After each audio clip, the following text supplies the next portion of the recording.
О пользе GPS-навигаторов, да, у нас есть такой яркий случай в истории наших путешествий. Мы ездили в Саяны, это горы в Бурятии, и, собственно, там была вот такая ситуация. То есть мы подошли под перевал и остались на ночевку там. Когда мы проснулись,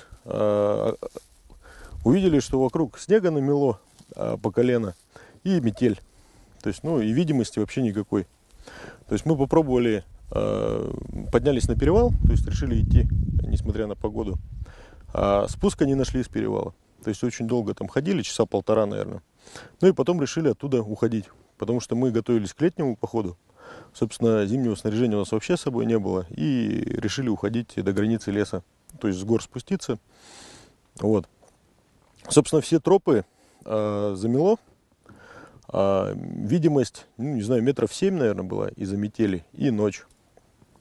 То есть вот, единственное, как бы, средство, благодаря которому мы вышли, это вот GPS-навигатор. То есть мы писали трек, по которому шли, потом возвращались только по треку. Ничего не видно, причем там характер был такой, что идет тропа и везде обрывы.